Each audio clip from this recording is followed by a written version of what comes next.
Test, test, test. Do you see any levels, any lights lighting up on the board? Test, test, test, test, test. What's that? Do you see any levels, any lights lighting up on the board? I'm sorry, you break Test, it up. test, test, test, test. What's that? Do you see any levels, any lights lighting up on the board? I'm sorry, you break Test, it up. test, test, test, test. Okay, but if I'm tapping this, Is it coming up through the board? Okay, good. That's what we need. great, thank you.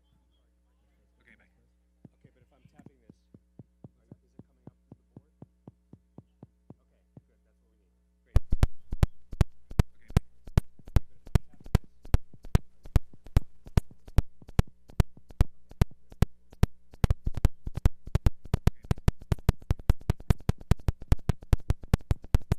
tapping this.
Oh, it went off?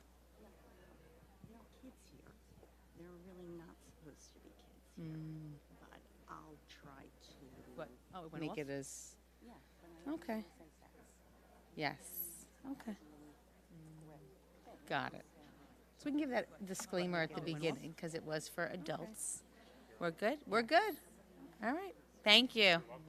Got it. Good evening, everyone. Thank you for coming, and thank you for our families that are tuning in from home. We're happy to have you with us tonight. I'm Marie Dalton. I'm the Assistant Superintendent for Special Education at EPS. We are excited to welcome Rachel Schwartz here this evening. She is a licensed clinical social worker here from our community, and we are here to welcome her presentation on the digital dilemma. This is a very timely conversation for us to be having at this time in our community, and I'm going to really turn it over to you, the expert at this moment.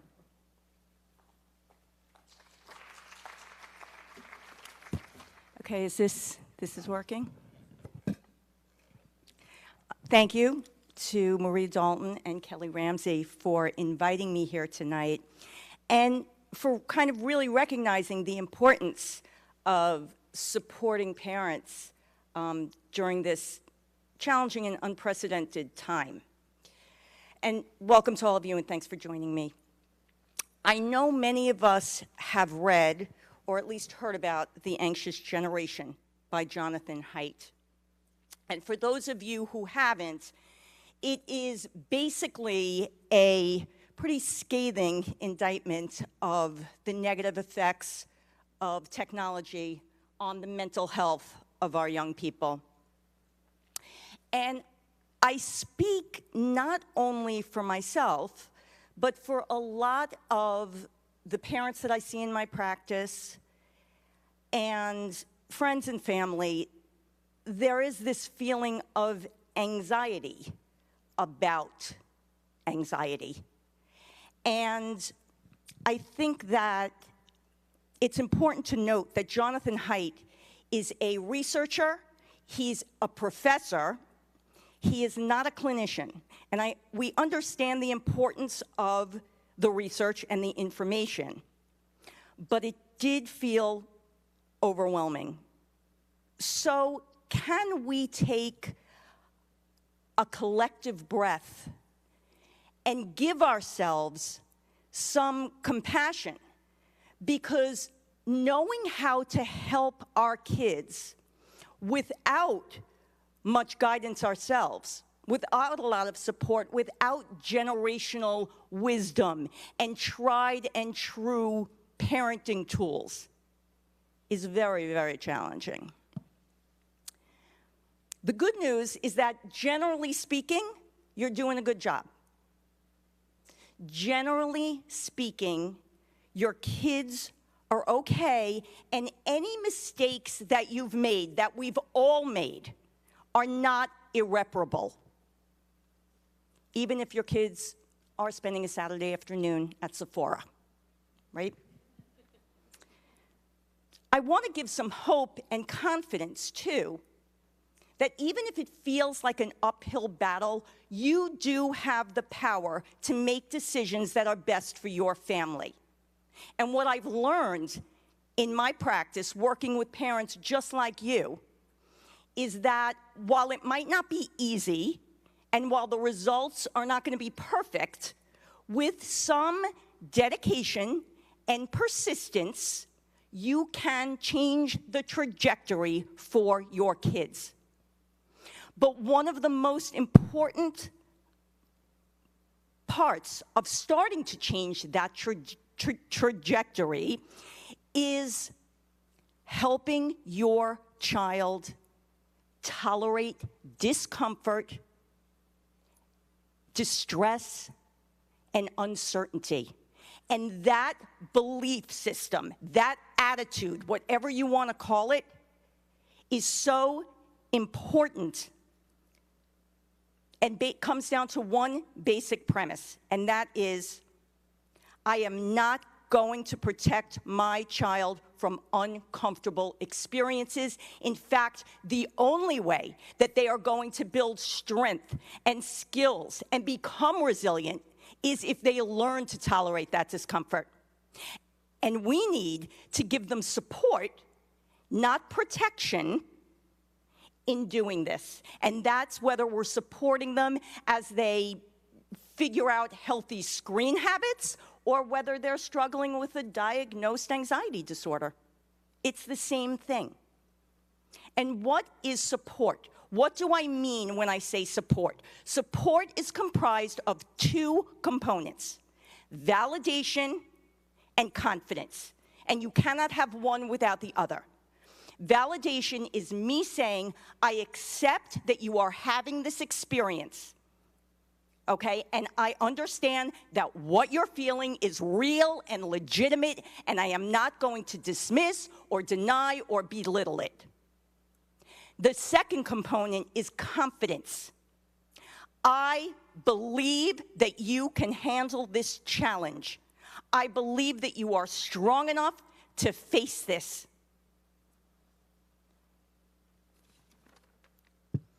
Parents are like a mirror to their children.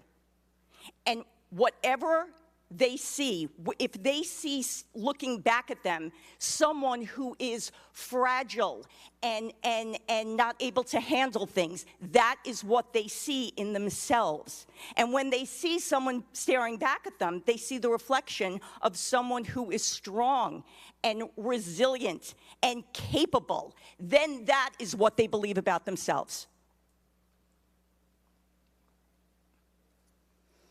I want to devote, sorry, I have to use this. I want to devote a minute to some important brain functions, okay? And I think that many of us have already heard about the dopamine loops associated with tech, decreased attention, increased impulsivity, difficulty with problem solving, and of course, the connection between screen use and mental health. But there's something else going on that I want to address, and I see it in my practice, and it is boredom. It is important. Kids need to be bored. They need opportunities where their brains are not being stimulated. I consider boredom what I call a low-level emotion, which I completely made up. But I liken it to frustration or disappointment, right? And kids need opportunities to manage these low-level emotions so that they can become skilled at managing the kind of higher-level, bigger emotions, but they're not getting that opportunity. And boredom is one aspect that I see in this. Boredom also fosters creativity and problem solving. And when they get to do that, they're also building their self-confidence and they're building their self-esteem. And all this is, this really comes down to that they need these opportunities. And we need to help them be working through hard things, managing these feelings, being supported, not protected, and they need to be doing all this in the real world, not the virtual world. We know the data about the effects of early smartphone access suggests there are benefits to waiting to introduce social media, right? And so this begs the question, are there other options out there?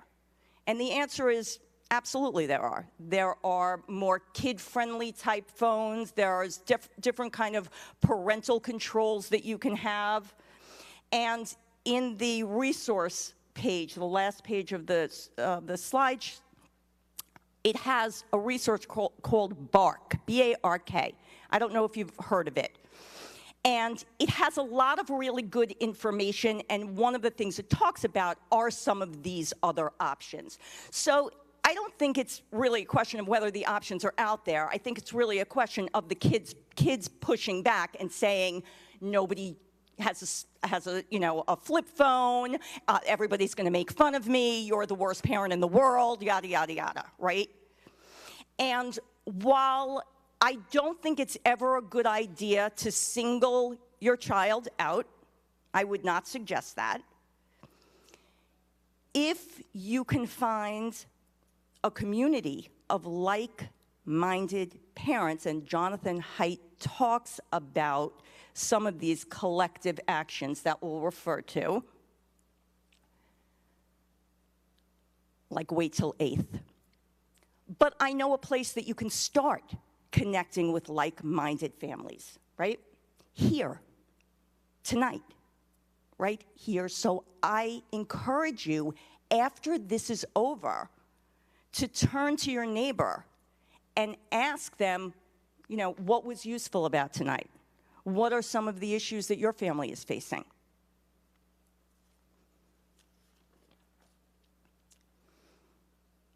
I think we all know that when we give our child that first smartphone, it's for a lot more than just communication. It's for everything else. And this is why it is so important to set up boundaries and have conversations before you give the child that phone.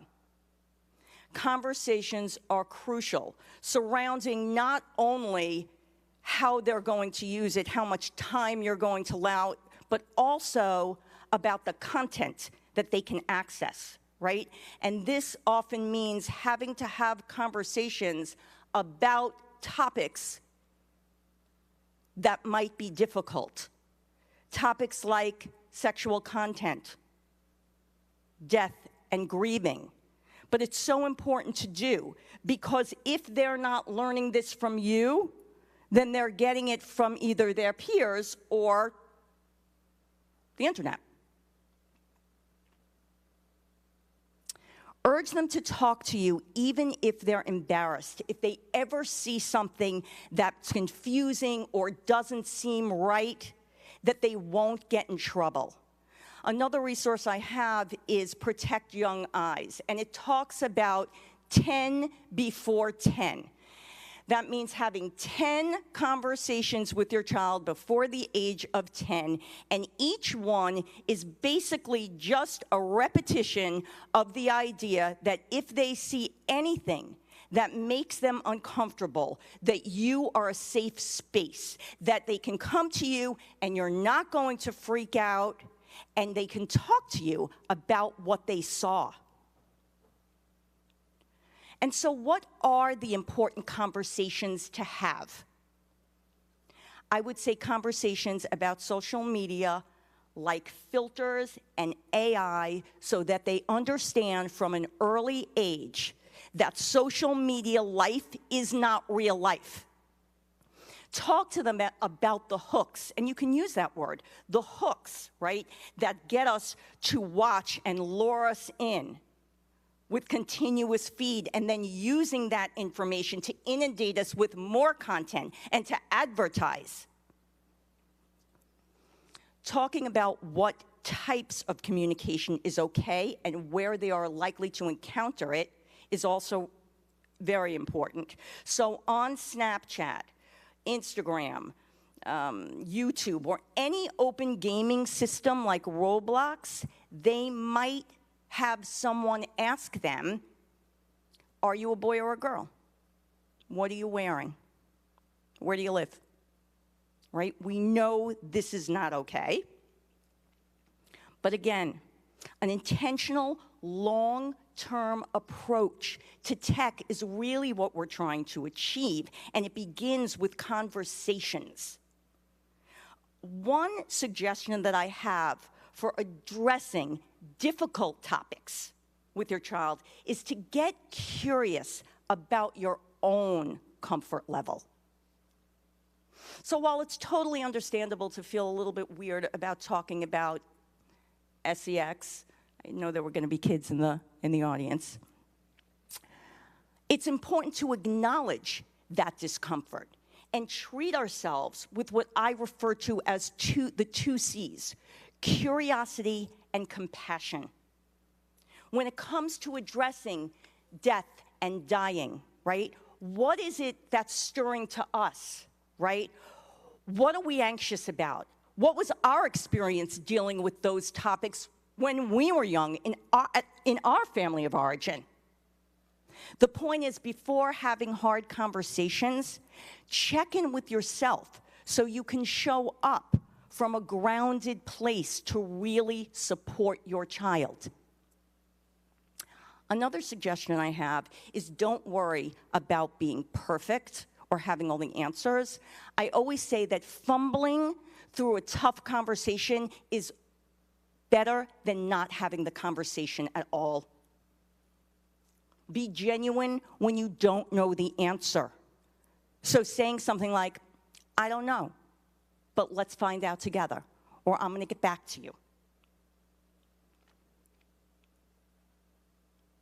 Pick a good time and place to have these conversations, right? So with older kids, obviously after a full day of school, when they have 3 tests the next day, not a great opportunity. And if you don't know when a good time is, ask them. Say, there are some things that I've been kicking around and I want to talk to you about it. When is a good time? Share your feelings and encourage your kids to share theirs. So it's so important that they know that they're confusing, anxious, angry, frustrated, all their feelings, but especially the uncomfortable ones, are valid and valued. Identification and expression of feelings is a skill, and the best person for them to learn it from is you.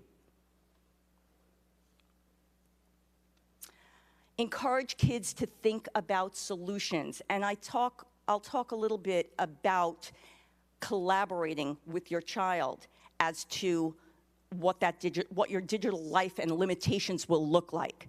But for now, let's talk a little bit about creating that digital life. There's a lot of emphasis on readiness, right? So when is my child ready for a smartphone?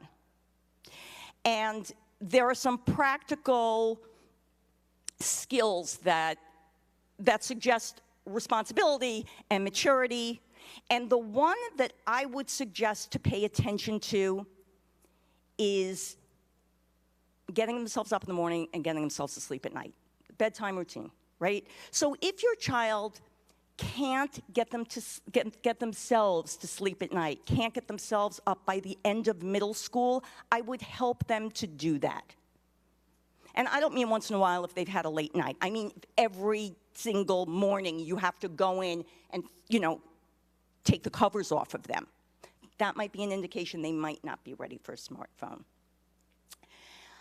There are other indications of readiness that are not as practical and not as obvious, but I think are probably more important. And those are things like, can my child read social cues? Can my child delay gratification? How do they emotionally regulate? How vulnerable and sensitive are they to rejection or criticism? I can think of one benefit of introducing social media in middle school, and that gives the parents the opportunity to supervise that initial exposure as a privilege of having it. The older they are, the less likely they are to let you monitor their social lives. I say this in my next presentation for parents of older teens. Some think of social media, and I love this, as an amplifier. So what is amplifying for your particular kid? Is your child or tween, do they struggle with that emotional regulation? If they do, they might be more likely to turn to tech to help them to do that, so they're not going to learn that the healthy development on their own.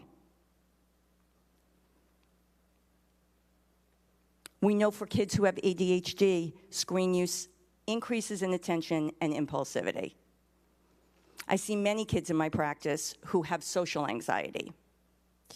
And a smartphone, they use it as a safety behavior to avoid those certain social situations, okay? And that helps them alleviate their anxiety in the short run. But in the long run, it perpetuates it. So the more anxious they are, the more they rely on their phone, the less they engage and face the anxious situation, and the less opportunity their brains have to learn that it is not a dangerous situation, and their brains can stop sending them that alarm. I urge parents, before they give their tween or teen a smartphone, to really, really look at your own tech habits. That's probably the most important tool that you have. How are your kids seeing you? Do you carry the phone with you from room to room? Do you have it in your hands while you're talking? Is it on the table while you're at dinner? The phone is a barrier between you and your kid. So when you ask your kid, how was the test, right? And they can say anything. They say it stunk, and you say, what happened? Again, it could be anything. I was tired, I didn't study enough, I got into a fight with my friends. The point is that these kind of superficial conversations can lead to deeper conversations about really what's going on. But when you have the phone in your hand, you're sending the message, my time is limited, my attention is limited, and what you're saying to me is actually not that important.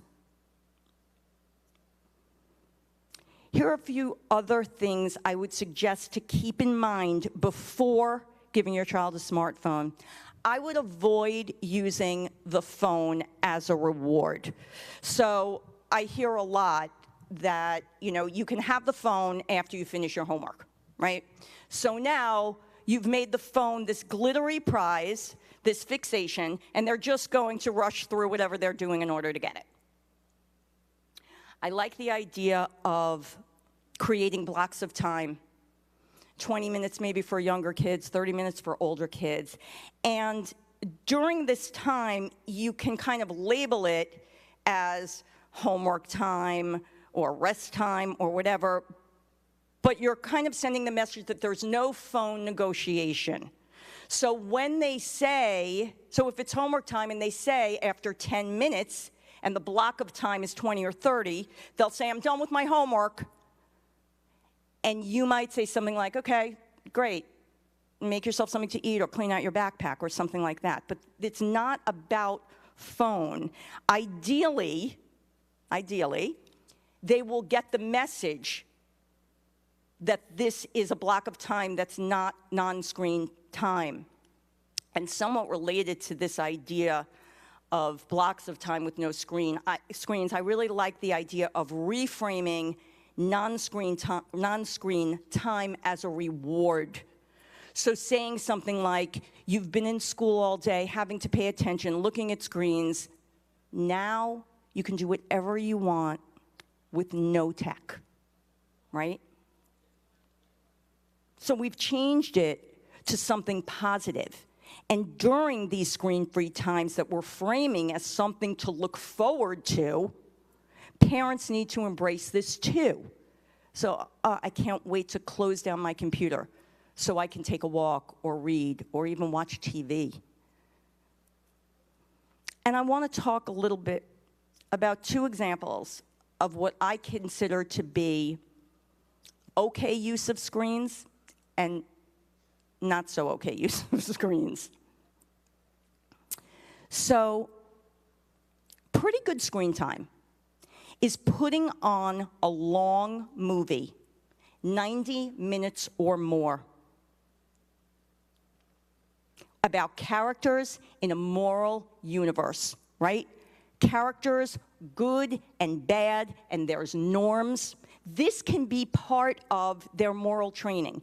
And if you're watching it as a family, that's great, but if they're just watching it with their siblings or a friend, that's fine too.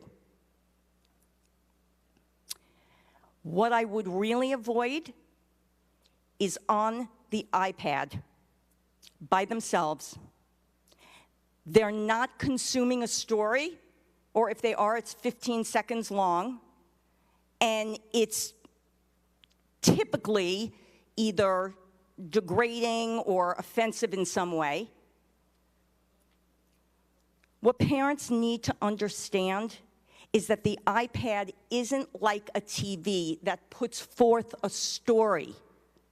It's a behaviorist training tool. So I get a stimulus, I respond, I get a shot of dopamine, and that makes me want to do it again and again and again.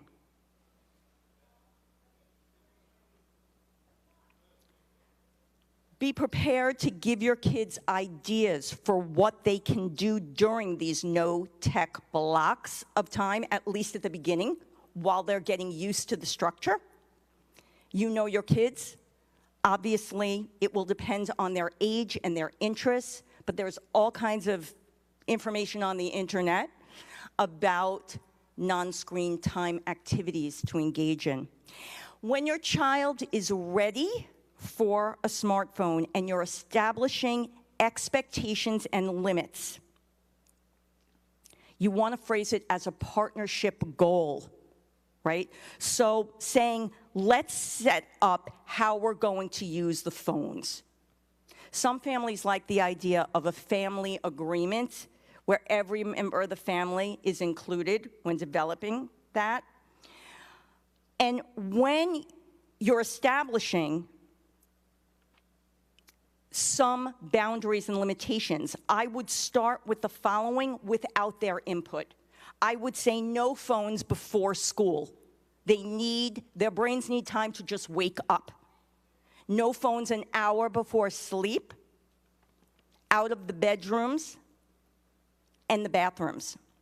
And then ask them, what times of day and days, what blocks should be without phones? So should it be at the dining room table during meals? If we're driving in the car, Sundays between 10 and 1, when we're walking the dog, right? I would come up with your own list of 5 or 6 and say, we need to agree on 3. I would also recommend saying before giving your child social media, I want to go on Instagram with you and look at what some of your friends' accounts look like so we could see if what they're doing seems okay. My daughter did not like that. Once they have their smartphone and they want to add apps, research them and see if they have their own security features. All apps are not created equal, and a great place to start, which will be on the resource page, is commonsensemedia.org. It gives its own reviews and age recommendations of all apps and games, and it definitely skews pretty conservative. Again, the best thing you can do for your family before and after you give your child a smartphone is connect with a community of like-minded parents. So Jonathan Haidt refers to something that you might have heard of, which is wait until 8th. So it's basically you sign kind of a contract with your child in elementary school that you're not going to give your child a smartphone until 8th grade. And it doesn't become binding until 10 other families also sign it. I'm not sure what the school policy is about phones, but go to PTA meetings, Board of Ed meetings, and advocate for bell-to-bell phone-free school days where they can put their phones in a dedicated locker or pouch. And if, as a parent, you are not comfortable with this, just a gentle reminder that we all did it, and get some support so you can talk about what makes you uncomfortable about this, because it is so important that they do not have that phone in between classes. I want to conclude by referring to Jonathan Haidt's research about how smartphones changed parent-child relationships, because I think it provides so much insight into the power that parents have to help shape our kids' overall experience. Around 2012, when adolescents started to get smartphones and those anxiety graphs started to shoot up, another thing happened, and that's that parents got smartphones too. And this gave parents the ability to track their children's every movement. When they got to school, when they were hanging out with friends, whatever they were doing. Jonathan Haidt calls it the world's longest umbilical cord. And if you don't read anything else, read chapter 12. Because as a therapist, I see this as such an important data point on why so many kids are experiencing anxiety and depression. They feel unmoored. They don't know their place in the world. Our expectations of them in terms of academics are grossly inflated, and we're kind of ignoring other really important things like character building. And without getting too philosophical, an antidote to anxiety and depression is feeling of place in the world, and that your life has a sense of meaning. Even as a young person, they can have that. And we need to help them develop that sense. So let's really challenge ourselves as a community to stop overprotecting our kids in the real world. LetGrow.org talks a lot about unsupervised free play. Let them go outside by themselves. Walk over to the schoolyard by themselves. Go knock on a neighbor's door without a play date. And if you have fears around this stuff, which we all have fears around this stuff, let's talk about it. Because the last thing we want is to export our fears and our anxieties and doubts onto our kids and let those fears stop us from doing what we know in our hearts is best for them. Allow them to fall, allow them to fail, allow them to be uncomfortable and distressed and angry, and don't protect them from natural consequences. Allow them to solve problems and be resourceful and creative, which happens when they're bored. And when we give our kids these opportunities to have these experiences, they will become the confident, competent, resilient, and happy adults that we want them to be. I want to, what time is it? 10 minutes. So I would love to open up the floor to not only questions, but any comments that you have, what you're experiencing, your biggest challenges. Anybody? Anybody brave? Yes. Hi. Actually, I think you have to talk because they're live streaming it and no one's going to hear it. Hi. So I'm a parent in Rockville Center, obviously, but I'm also a school administrator in the city. And when I spent time as an assistant principal, I spent most of my day at a middle school mitigating issues that came up as a result of use of smartphones during school, after school, social media concerns, fights that broke out as a result. So I would love if we could encourage Rockville Center to think about no longer allowing phones in schools. It's such a waste of time during the day. It takes away from learning, it takes away from socialization, and it's hurting our kids in a way that you can't even describe.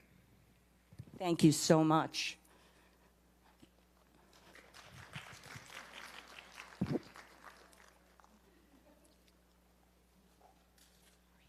That's okay.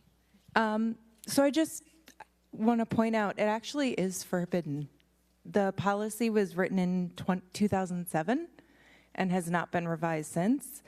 It says cell phone use is prohibited from 7:30 a.m. until dismissal at the secondary and elementary level. And if a cell phone is exposed, that it should be confiscated.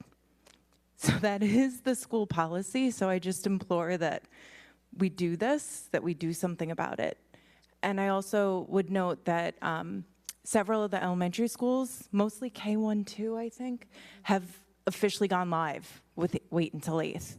And 3rd and 4th grade at a lot of the schools are trying, but I'm at Watson where there's only like 30 kids per grade, so it's a little tough. So if Hewitt or some other bigger elementary schools can get involved, that would help so that when our kids are in the middle school, we won't be alone.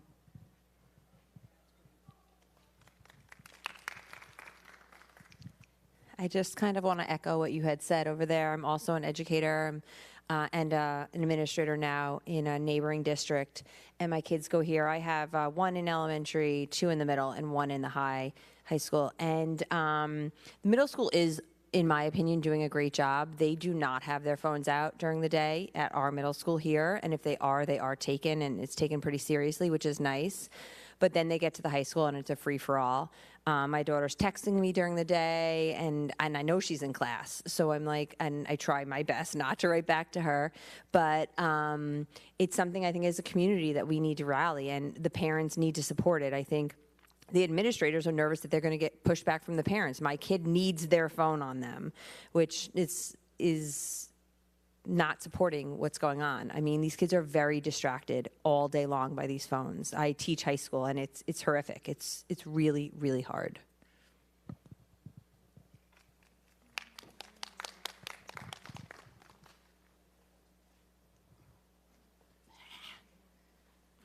Oh, that's not going to help.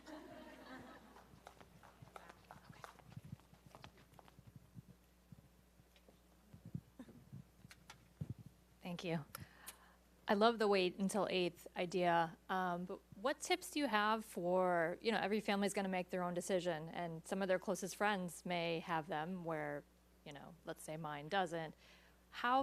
What's the best way to navigate that, because it creates a lot of pressure, and it also creates a separation, right? This one's got it, this one doesn't, now he's missing out on things. Like, what's the best way to navigate through that?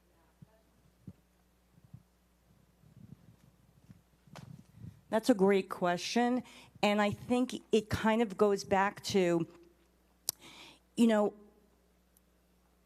I think some of this comes down to kind of your mindset and how confident you are in the decision that you're making for your family, right?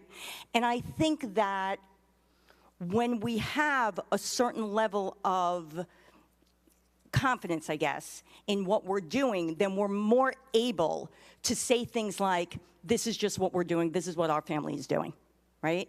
And some of it comes down to what I talked about, which is allowing your child to tolerate discomfort and distress. And again, I don't suggest that you totally single your kid out, but if you're making some decisions that everybody is not on board with, the whole community is not on board with, and you feel it's a good decision for your family, then I think it comes down to allowing your child to feel whatever they're going to feel about it, and again, validating that experience, but this is what we're doing for our family right now. If that is helpful at all.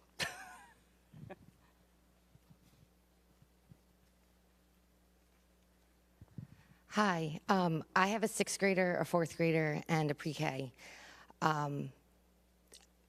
in response to your question, I don't want to overshare for my kids' sake, but I do have a 6th grader that does not have a smartphone, and I'm living through this.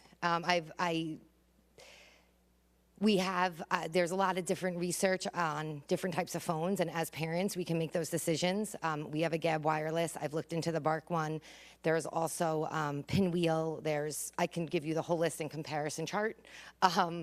But he now has the Gab phone, and yes, it's different. It's not on a Verizon account. It's $30 a month. It looks like an iPhone. We had started with a different one, and he came to us and said it looks differently.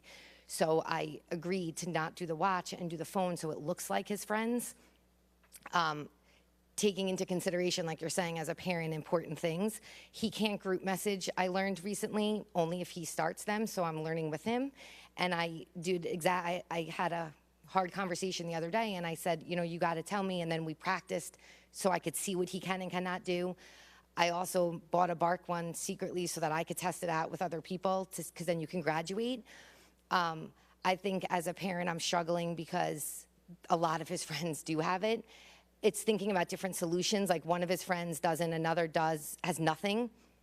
I let him join group chats on an iPad, but I don't, so that he can do certain things there that he can't do there. But he has absolutely no internet access. He has a map. He has like a small media plan, but I have gone out of my way, and I'm listening to you, and I'm living it. And it's hard. Like, it's definitely hard. And it's hard to find, and it's hard to remind yourself why you're doing it and how it's okay to not be in a group chat because you won't be in the bullying scene, and justify that to yourself and to your family.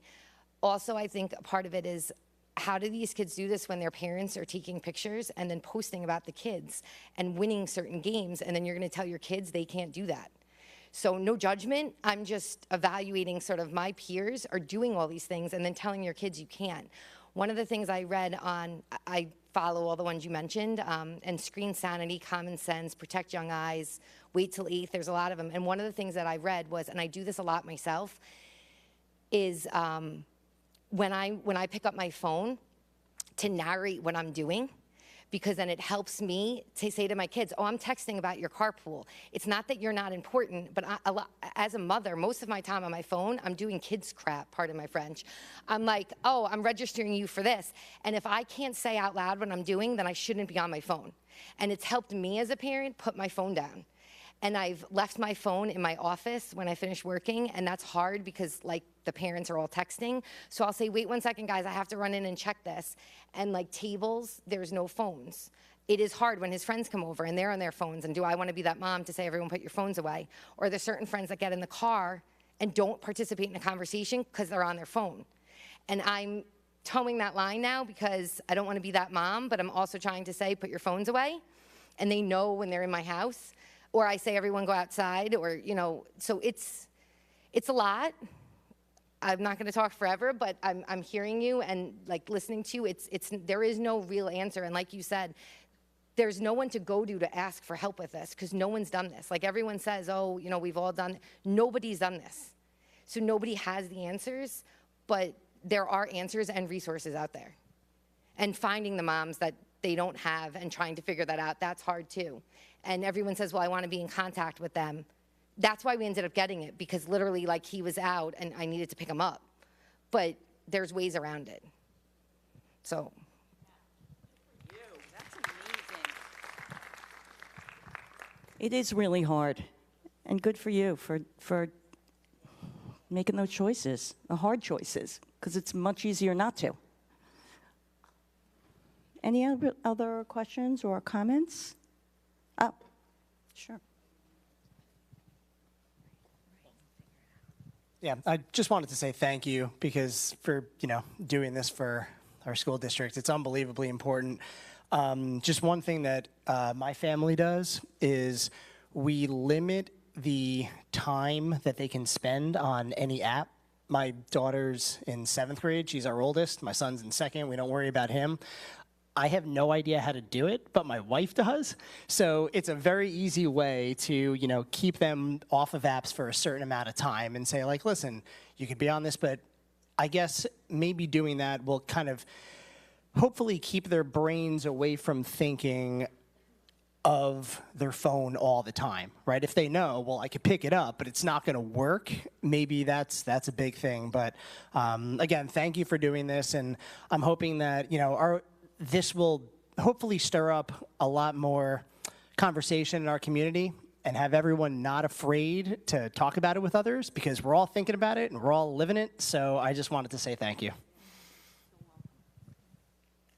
Right, that's a huge, huge piece that you bring up. That's such an important point, that whatever you're experiencing, everybody else is experiencing, or many other people are experiencing something, if not exactly that, but something similar. So never to feel like you're alone, which is one of the hardest parts of doing some of this, because we do feel like, in your case, yeah, in some ways you are alone. But when you sit here, you realize that there are many more people that feel similarly to you. And maybe you'll be an example to other people. Sure. Yeah, hey, I just wanted to concur that this was a great session. And sorry, I've been an analyst for a lot of my life, so part of what I was thinking about is, like, if you can't track it, you really can't control it. So when we talk about things like wait till 8th, and I think someone mentioned, like, you have smaller schools, and so it's harder to kind of know, are we making an impact? And so I think part of this is, like, can we put mechanisms in place to track how we're doing, and are we getting better year over year, right? Because otherwise, it's really hard to say, like, in an ad hoc way, are we making a difference? And the other thing is like, after this conversation, are we all going to leave this room and just hope that it's going to turn out better, which I don't think is the right way to go. I think we should put some sustainable practices in place that we now start to see some meaningful change happen, even if it's small in the beginning, right? But at least we're actually putting some mechanisms in place. And so I'm looking for, like, that type of guidance as well coming out of a conversation like this. I mean, that kind of speaks to, the idea of collective action and some, parent groups starting to come together and make some meaningful, impactful changes. And I'm sure, I would think that it's happening now, right? So kind of connecting with those groups and those parents. I hate to make a suggestion to use social media to stop our kids and us from using it, but something like maybe an RVC wait till 8, because obviously other people have done some research on and are trying to put things in place, and also looking for support from other parents to say, hey, I'm doing it, or to get a group together, to more people joining it saying, I'm doing it, so people don't feel alone, might be something that might be a great support for people.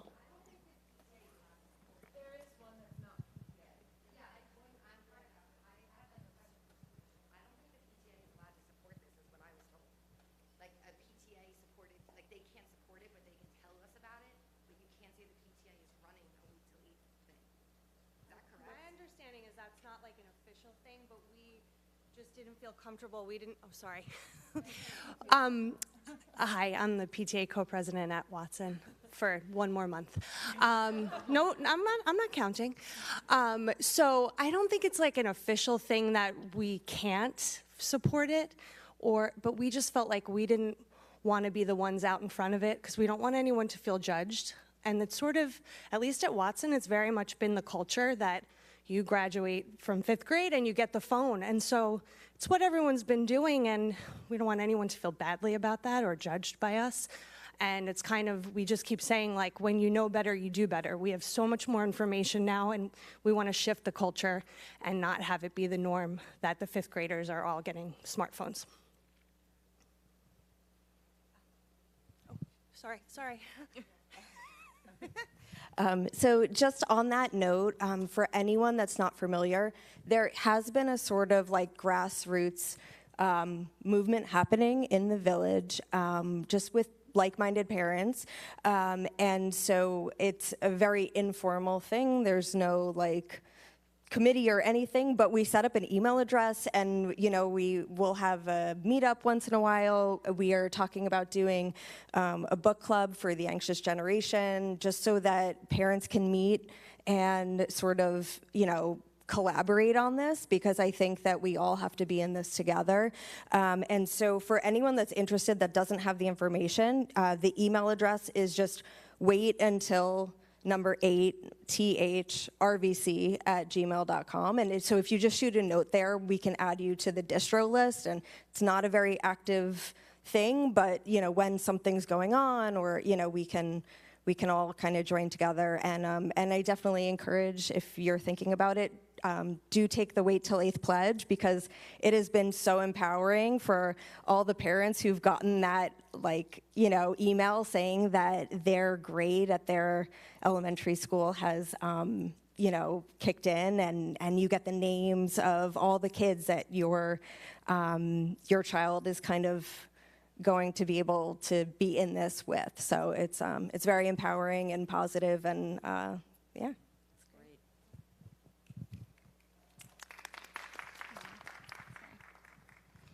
I was going to say, I do, I hear what she's saying about, the judgment standpoint. If that's somebody else's choice, I'm not going to tell somebody how to parent. But this may seem ridiculous, but, isn't just putting resources out there, for me, my son wants to communicate with his friends. And some of them use this app. But I'm like, well, what is this app? And I'm texting everybody about it, who's using it, who's not. But I don't know, what the options are, right? You're oh, well, we use this thing, but some people use this. So he asked me how I used to just find my friends in the afternoon and talk to them. And I was like, well, I didn't have a thing every day, because that's just generally kind of, I feel like, how most people here do this. I'm not from here. But I said, we just walk around, I feel like kids are in a lot more stuff. My kids have a thing every day, and there are lots of days that they both have something, and I'm like, I have no idea how I'm going to be in 2 places at once. But that's kind of the culture. And I think busy kids, that's good. They're not on tech when they're at soccer or baseball or karate or art or whatever you're doing. But at the same time, my son doesn't know how to go outside and walk down the street and knock on somebody's door and say, hey, you want to hang out? And it's also well, what's that kid's schedule? I have to text that mom and say, oh, well, I know he's not in baseball, but does he have something else on Wednesday or whatever day? So I told him we used to just go outside and walk, and we just run into people and then talk to them. And then we decide that we were going to go somewhere, to a park or get ice cream, and then we just did it. And sometimes we took our bikes. But I don't feel like those are such old school options, but I feel like maybe giving parents information would be the passive approach that's not judgmental. Hey, just FYI, here's, I don't know, they're you can do the Apple Watch and not have all the options, or there are certain watches that can just call. Just putting the resources out there would say oh, hey, just FYI, if you're interested in not going the traditional route, but no judgment, cool, just here you go. Is that an option with the PTA? Are you allowed to do that? I don't know very much about the PTA. Sorry. Is that reasonable? I'm I don't know, there are laws and stuff. I know there are rules. I don't. Because I feel there are more parents that would be interested in it than we know. I expected when I sent that text to my son's second grade friend group that all of them were going to be yeah, Beth, you're the only person who's not on this. But it was only half of them, and none of them are here. I think people just don't have the information. I don't know. So I don't know how to make that happen, but if you can think of a magical solution, thanks so much. Sorry.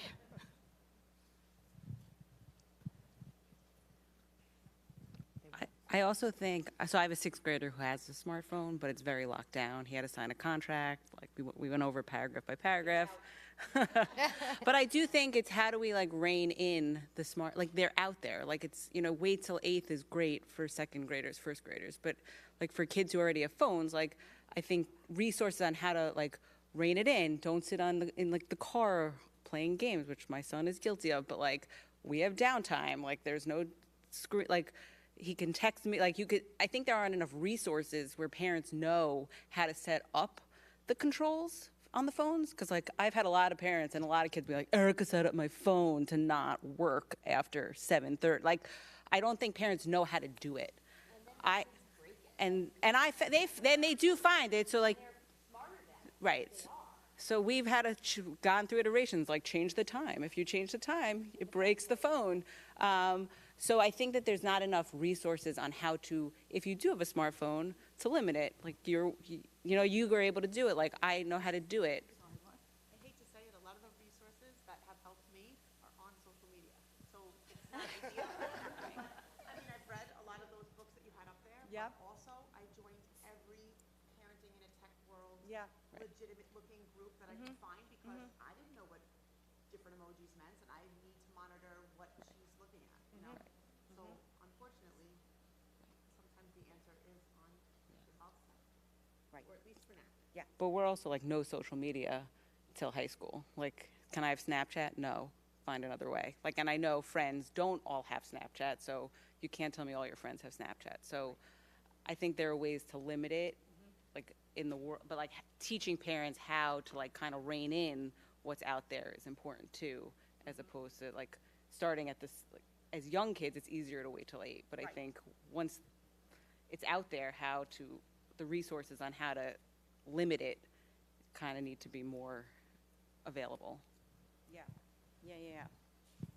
And I think that, oh, I'm sorry. Oh, no, I was. Oh my God. And I think that the resources page, there are a couple of resources that I listed that specifically talk about once your child already has the smartphone, what kinds of parental controls are available for you to use. And again, yes, to your point, they're gonna very often find a way around it, but keep trying and keep changing it.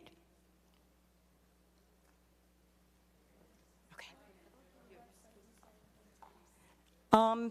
This is my information, my website, my phone number. Thank you so much for joining me. For those of you who are staying for the second session, we'll get started in a minute.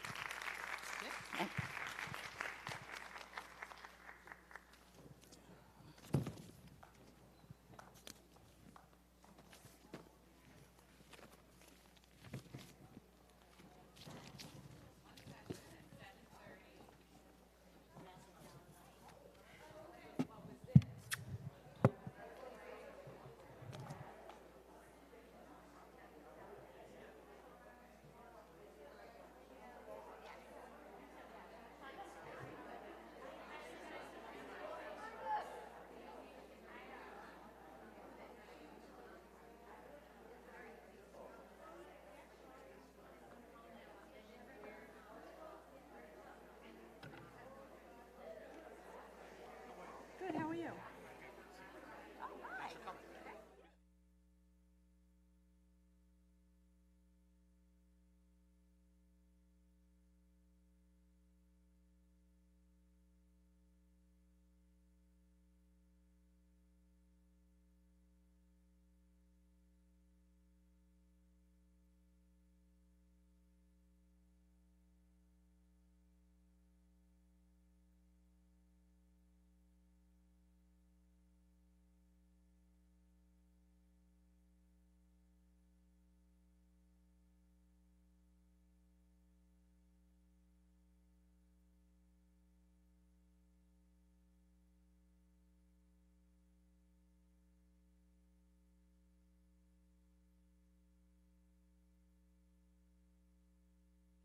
Okay. Oh, you want to hold on to this? All right. Thank you. I know if you're staying, we're going to get started because our family is live and watching. It's one link for both presentations at the same time. So I don't want to delay anyone tuning in from home that's watching both continuously. We're so excited to welcome Rachel here. For those who are continuing watching, it's awkward to introduce you twice. We have Rachel Schwartz, a local clinical social worker here from our community, speaking about this very timely topic, the digital dilemma, presenting great resources for our families and how they can help at home. And I'm going to turn it over to you. Thank you very much. Thank you, Marie and Kelly, for inviting me tonight. I agreed to use the book, The Anxious Generation, which, for those of you who aren't familiar, it's basically about the severe negative impact of technology, particularly smartphones, on teen mental health. And kind of using it as a reference and as an entree to addressing the interplay between mental health and digital media. And I thought a lot about what would be useful information to discuss with parents of older teens, high schoolers. And I decided that at the end of the day, what we're really looking for, all of us, I think, as it relates to parenting, is solutions, ideas, suggestions, which I will give. But as a therapist, I also want to give hope, understanding, and confidence. Jonathan Haidt, which I mentioned in my previous session, is a researcher and a professor. He's not a clinician. And the research is important, but I think he's missing the fact that the majority of parents that I work with are committed to doing the hard work to change their parenting strategies. And it's never too late. Never. They just want the tools. So let's get started. Before we can attempt to address the issue of screens and mental health with an eye on our teens, we have to know what the issue is and maybe what the issue isn't. And to that end, I want to turn to a Harvard study of 3,500 teens that asked questions from everything from why they sext to how they navigate online friendship dilemmas. And what I found so interesting from the research was that teens did not want to feel dysregulated when it comes to their screen use. And they were actually very self-aware of what habits serve them and which ones they wanted to change. There were so many quotes from teens that would say things like, "I just don't understand why TikTok is taking up so much of my time." Or, "I fell asleep on social media again and I wish I didn't." And what's so important about this is that as parents, we often find ourselves in this position of referee.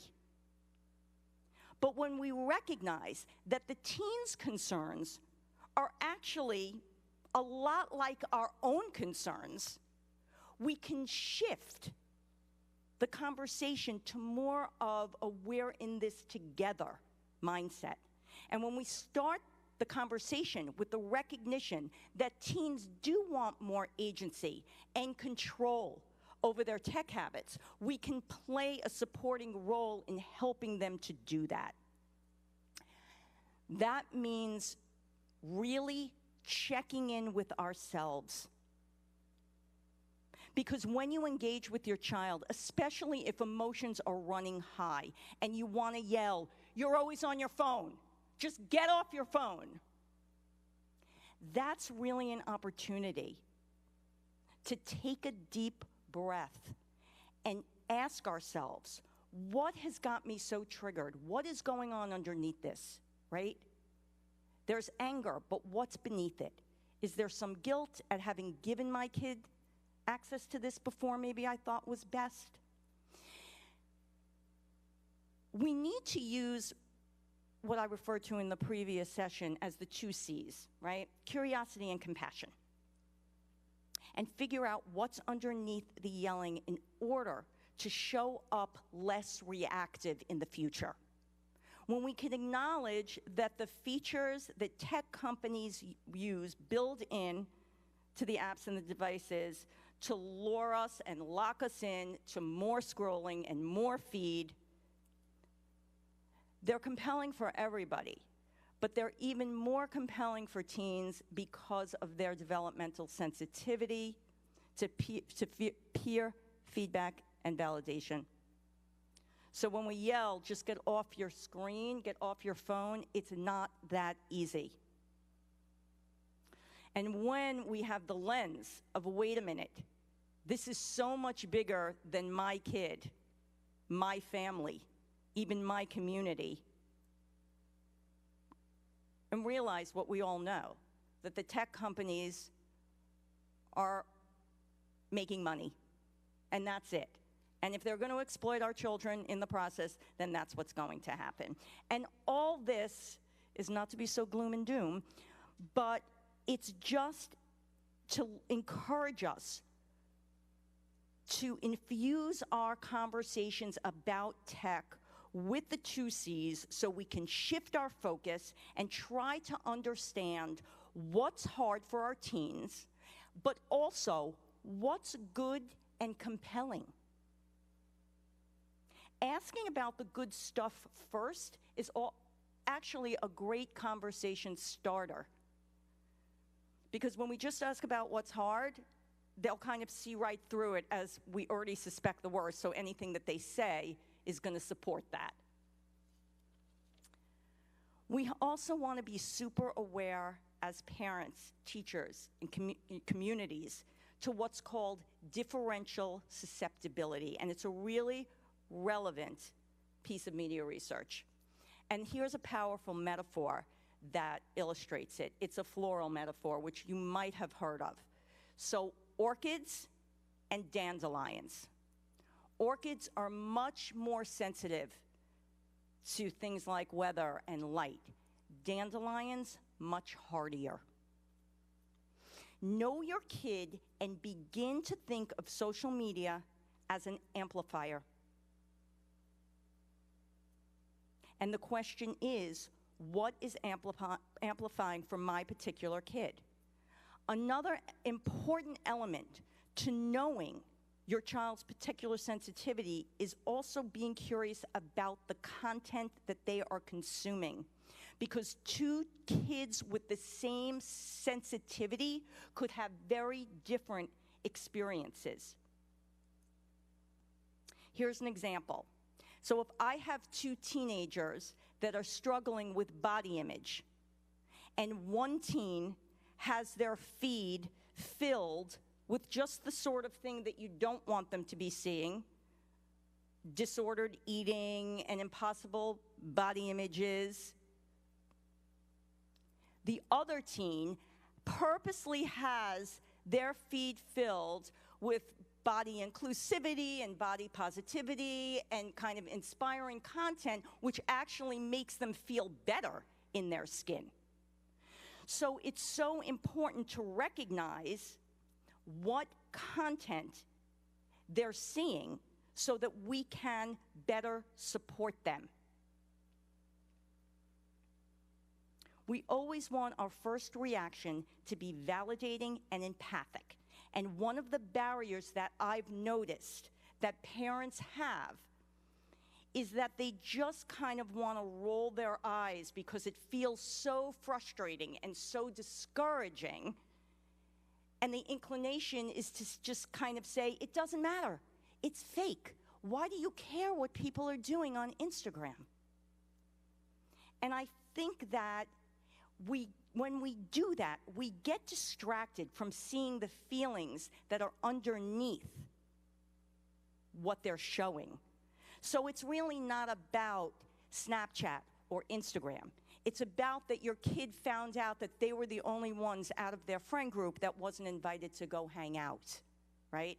Or that they're, wondering if their friends really like them. And even as parents who didn't grow up with social media, we can relate to those feelings and recognize these experiences are hard, understanding that social media is amplifying this reality, but it didn't create it.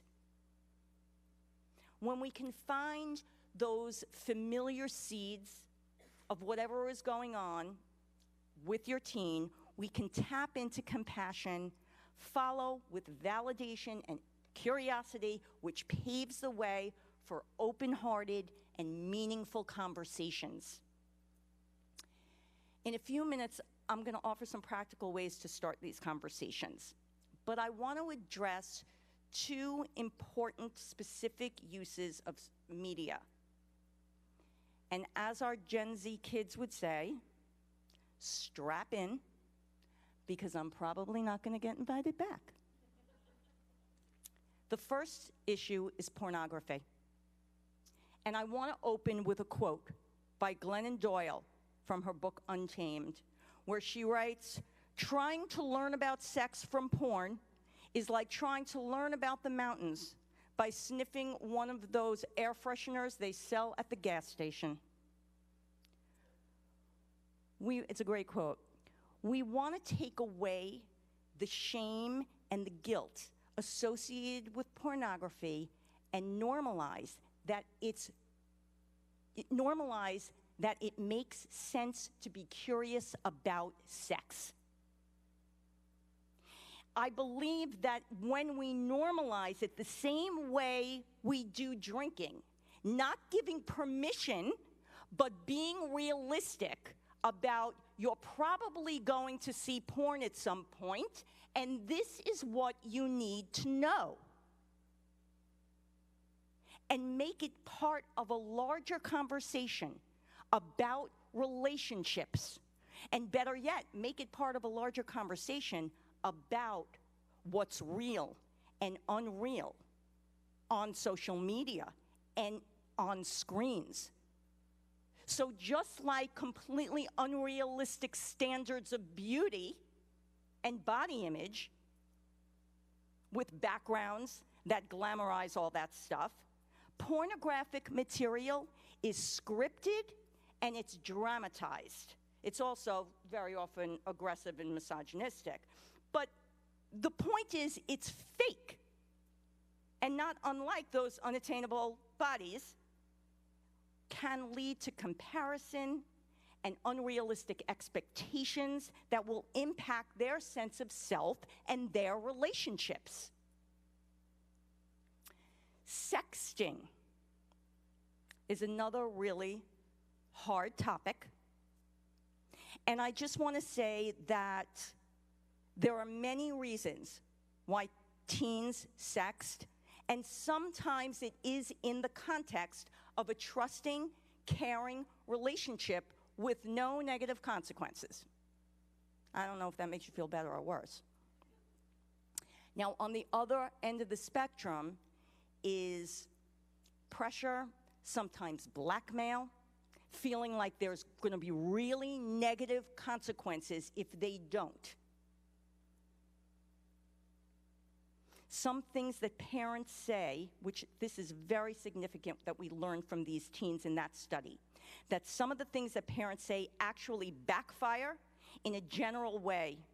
So when parents say, never send a nude picture in the first place, it could get leaked, it'll ruin your whole reputation, it never goes away. This is true, and one of the things we heard is that this unintentionally reinforces a sense that it's not that bad to forward someone else's pictures, because again, they sent them. They should have known better. I'm not to blame for sharing it. They shouldn't have sent it in the first place. We need to shift away from the message, just don't send a text, to again, getting to underneath the experience with curiosity and compassion. So it can be really hard to say no, especially when the request is coming from someone that you care about or from someone that you're trying to impress. So do not ask someone for any kind of compromising photo, because if you do, you are responsible for putting that person in an untenable position. And number two, if a picture is leaked, rather than doubling down on this message of the person should not have sent it, they should have known better, saying again and again to teens, it is never okay to forward someone else's photos or to share it with people who are not the intended audience. And the other thing I want to address is the anxiety that we all have about our digital footprint. Having something out there that's stored, that can never be deleted. Teens have the same concerns that we do about this stuff, okay? But there's still a lot that's not within their control because you cannot control what everybody else is posting.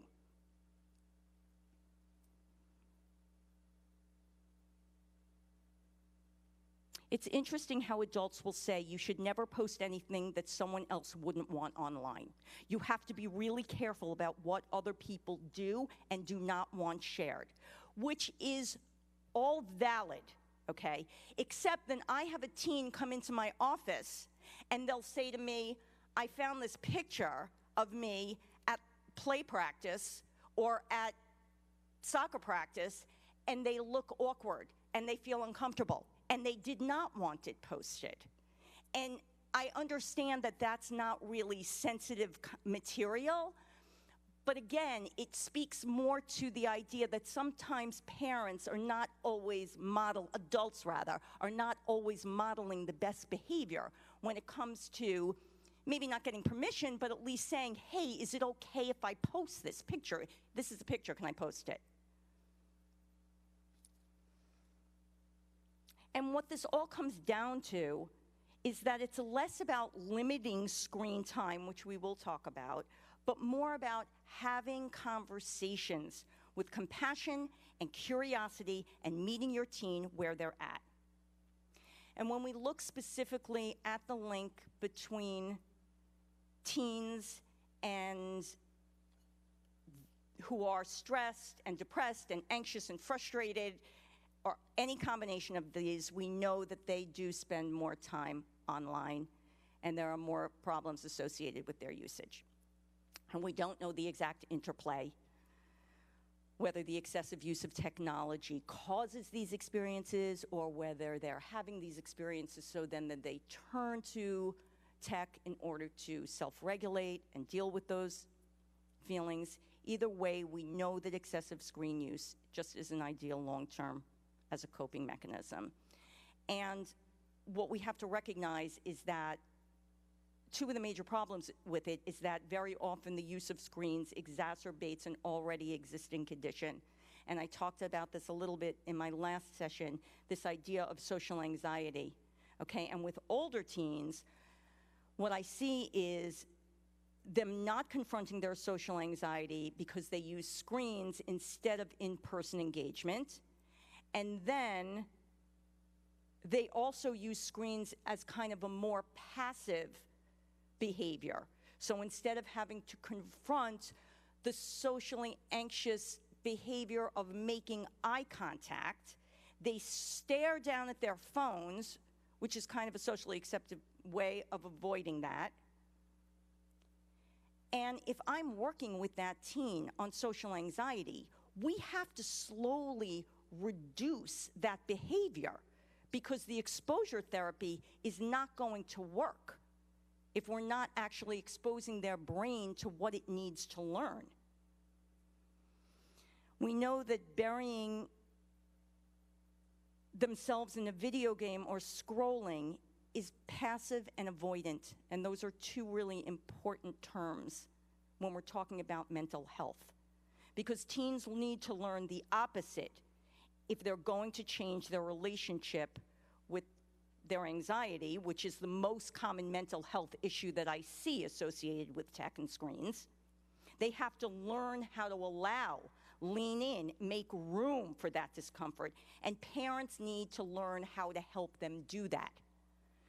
But that's another talk.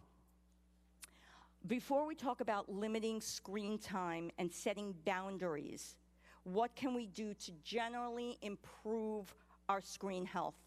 I would say turn off notifications so that at least they have some agency when they decide, instead of having a notification center decide for them.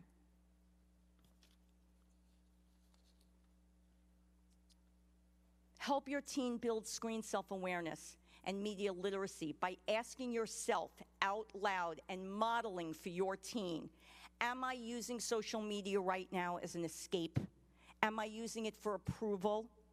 Would it be more helpful to talk to someone offline? Talk to your teens about social media life versus real life. So things like filters and AI, just like we talked about as it relates to porn. Set a good example, so include your own habits in discussions about screen use. And when your attention is on your device, tell your teens, you know, this is Aunt Jessie and she wasn't feeling well, so now I want to check to see if she's okay. I said we would talk about setting limits and establishing boundaries. So what does this look like so that it does not come across as punishment? Before establishing limits, we want to explore what the American Pediatric Academy refers to as the 5 C's. So the first is child. Again, knowing them, knowing what's amplifying for your particular child or teen. Content. Help them think about specific content. What has violence? What has filters? Explore what is worth their attention. And help them recognize the hooks built in to digital media. Calm. So ask about media when discussing emotions and sleep, and explore non-media ways to help teens soothe their brain and bodies. Crowding out. So Jonathan Haidt refers to opportunity cost, which I think is basically the same thing. It's the idea media is getting in the way of doing other things, right? So everything that your teen is not doing when they're on their screens. Gen Zers refer to this as touching grass when they need to get away from screens. Think about ways that you and your family can be touching grass. And last is communication, right? So if there's an ongoing conversation about media and we're leading these conversations with curiosity and compassion, we might not even need to have to set limits at all. And how do we start these conversations? Ask open-ended questions and show interest. Who is your favorite follow right now? What side of TikTok are you on? What is one piece of advice you would give your younger sibling about social media? Do you think I'm on my phone too much? I like shifting the focus a bit and being honest and genuine and normalizing, like, you know, I got so sucked into, you know, looking at 2 hours worth of recipes that I'm never going to make. Ultimately, when it's time to set limits, I would suggest phrasing it something like this. We're going to need to make some changes to our phone use, and I want to talk to you about what that's going to look like.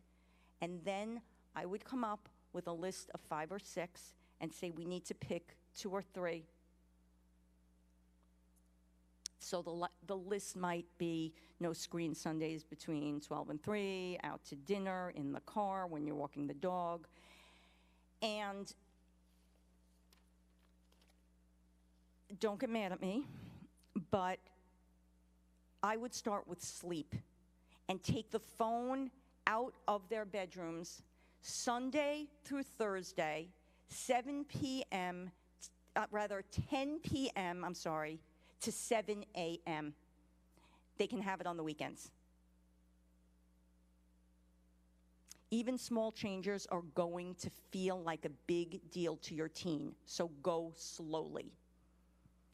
Also, it might be a good idea if the family is cutting back on screen time, what are we doing as replacement? Remember, we need to start using offline dopamine hits, like sunshine, movement, spa day, dinner, whatever it is. I want to conclude by referring to Jonathan Haidt's research about how smartphones, and for those of you who are in the previous session, I'm sorry if this is redundant, how smartphones change parent-child relationships. And that's around 2012 when adolescents started getting smartphones and when those anxiety graphs shot up. Because at that time, parents also got smartphones. And this gave them the ability to track their children's every movement where they were, when they got to school, when they were hanging out with friends. And Jonathan Haidt calls it the world's longest umbilical cord. As a therapist, I see this as a really important data point on why so many kids are struggling with anxiety and depression. The overprotection of kids in the real world and the underprotection of them in the virtual world. And somewhere along the way, we started to believe that it's our job to prevent our kids from feeling bad. And our parents did not feel this way. And the irony is that it's having the exact opposite effect. We need to stop exporting our fears and worries onto them. Allow them to fail, to fall, to be uncomfortable, uncertain, distressed. Allow them to solve problems, be resourceful, creative, unsupervised. Only by allowing them to have these experiences will they become confident, competent, resilient adults. Thank you. Does anyone have any questions or comments? Anything to add? Anything to? Took away the smartphone in February because the grades had dipped. We gave her a flip phone, and she was humiliated. Just got bullied, which sucks. And her friends' parents were like, oh my God, this is a great thing. But they didn't decide to switch either. I just wish that other parents would consider moving to a flip phone. We went to Verizon in town in Rockville Center. They're like, we don't really have a good selection of flip phones, but if you go to Lawrence, they have a ton of flip phone selections. That community, I think, is doing better than we. 7th grade. Yep.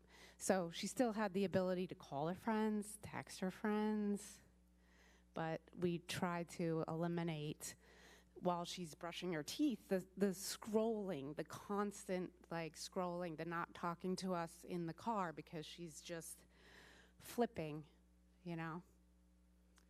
I don't know. It was hard to see the reaction of the community with that. I don't know if you Yeah. Oh, yeah. Yeah. I have a lot of kids in therapy who are having experiences.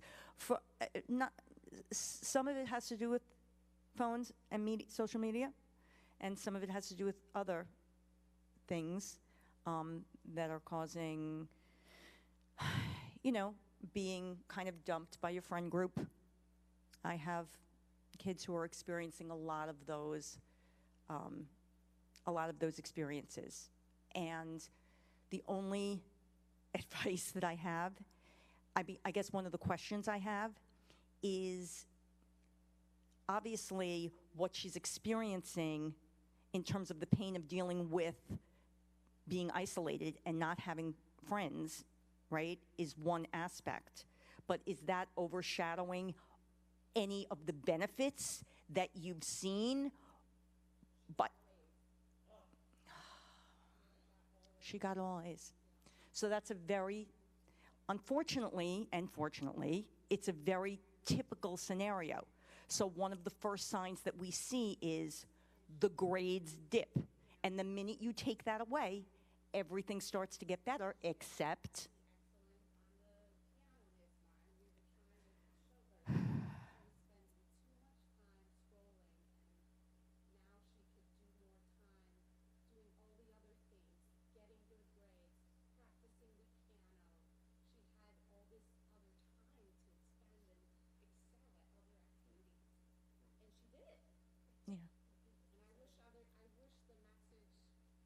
yeah, so did you all hear that? Was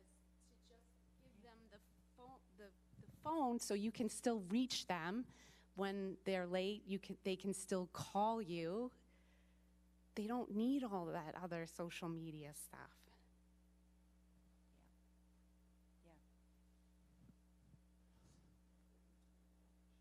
Yeah, I mean, did you all hear that her grades went up? She did really well in NISMA. So there's obviously tremendous benefit, but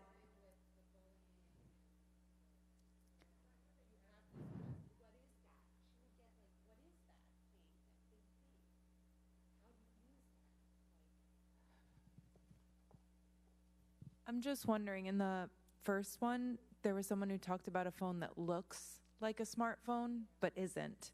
So I'm wondering if that might be a solution for you.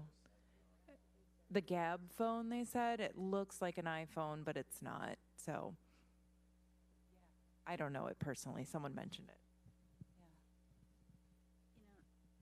The part that's been disturbing for me recently is observing the teen girl get-togethers when I'm hosting a bunch of girls in the house.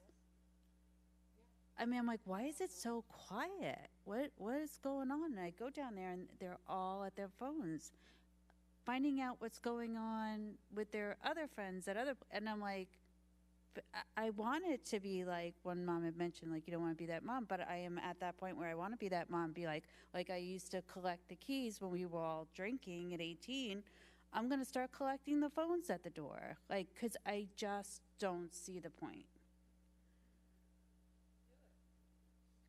I will. I mean, but, you know, I just think, but I think also, like, I'm trying to figure out a space to have other options, you know, like have the big thing of games, you know, or some other alternatives, or say, hey, I'm happy to take everyone to the museum today. All the moms have my phone number.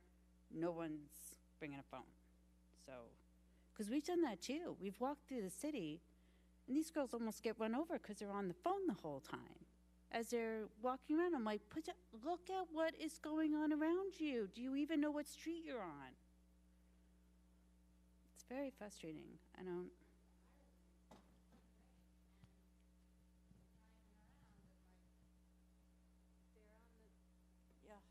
On the phone, and we're like, look at what's out there. It's different. It looks different from home. yeah, there's so much that they miss. Any other? Oh.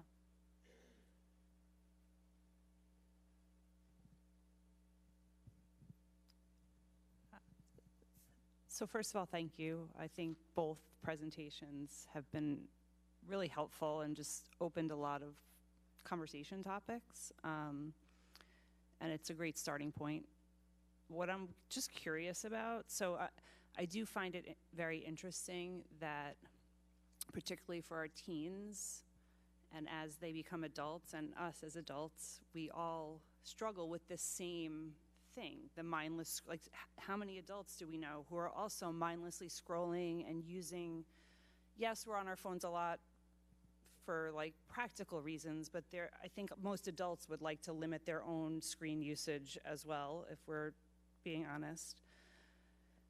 And you mentioned the study where teens are very aware by the time they're 16, 17, 18, they know how this is affecting them. You gave the suggestion of setting family limits. I'm just curious if any teens have tried, that you know of, setting limits amongst their friend group or trying to come to any consensus, like we collectively are gonna agree that we're gonna be off our phone. I think part of the reason why they're always checking is because someone is always active. And there's always something to see, not even from TikTok, yes, but even amongst their Snapchat groups, there's always a notification. There's always a, I'm just curious if you've explored that with any groups you work with or anything like that. So that's a great question. And what I will tell you is that I don't have a lot of experience with groups of teenagers, okay? But the individual teenagers that I work with, sometimes when we kind of recognize that they're feeling a certain way, we kind of explore how they're feeling after they are on social media, or before they go on social media, and then after they're on social media. And when they recognize that a lot of their uncomfortable feelings, a lot of anxiety, a lot of sadness, a lot of kind of comparison, a lot of feeling bad about themselves is tied into the social media piece. Then we can kind of work on, well, what would it look like to limit that for you? What would that look like? Can we try to do that? And on an individual level, I mean, I work with some amazing teenagers, and they're down for it. Like, they'll do it, and they want to do it, and they want to challenge themselves. It's very difficult, like you said, because all their friends are always on, and they always have to kind of know what's going on. But once they get a taste of what it's like, and that initial withdrawal, which I will say, it's an addiction, they have that. But once they can get past that, it's not as tempting. The urge kind of dissipates a little bit, and they start to do other things. And we explore other things that they're doing when they're not using their phone, and how do they feel when they're doing that. And I will say that they're incredibly self-aware. They really, they know what's serving them and what's not. But again, it's hard. But I still have this feeling that the more people, you know, again, Jonathan Haidt talks a lot about collective action and, you know, things that you need to do kind of on a more macro level. But again, I see families, and I know that they all kind of want this same thing, but they're scared to do it. And I just would love for more individual families to kind of just do it, because I feel like there's so much momentum there that's kind of untapped. And not recognizing that if you do it, other people will. Except you did not have that experience. No. They didn't do it.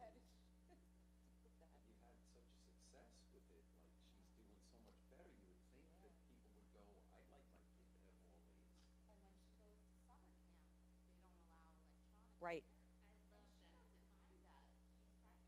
That's the best part about it. Yeah. It's right, because it's the camp culture. I was just going to say, like, it would be nice if we could change, like, on a larger scale, but I think what you did, it created a healthy habit for her.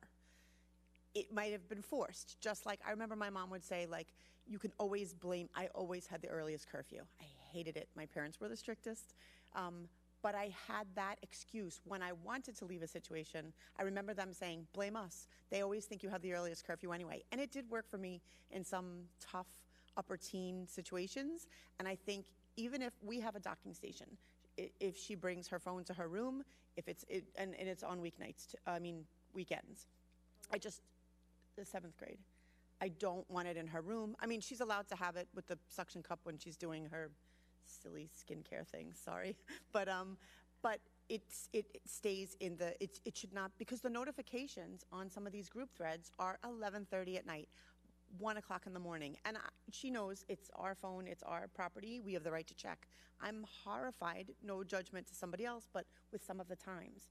And I don't want that disrupting her sleep. So it is a non-negotiable. She knows if she doesn't put it in the docking station or she needs a reminder from us, then she loses it for the next day, even to bring to school. And I think sometimes we are afraid, I want her to love us, but I think she will be happy that we are the mean parents that you have to keep it in the docking station in the kitchen. Like, and I wish it was bigger, Erin, but like for now, at least she knows, oh, I do not want to lose it tomorrow, you know? Yeah. Right. So one forced, healthy, like you were saying, sometimes it's like a couple of small things. One healthy habit. And I will say that the research shows time after time after time that adults will look back on some of the restrictions that were imposed upon them by their parents, and they feel happy about them. They know it was the best thing for them. Absolutely. They need it and they want it, even if they think they don't. Yeah, that's such an important thing to remember. Like you said, you're not their friend. You have a responsibility to keep them safe and to give them the best chance of doing as well as they possibly can. Anybody else have any questions or comments? Terrific. Thank you.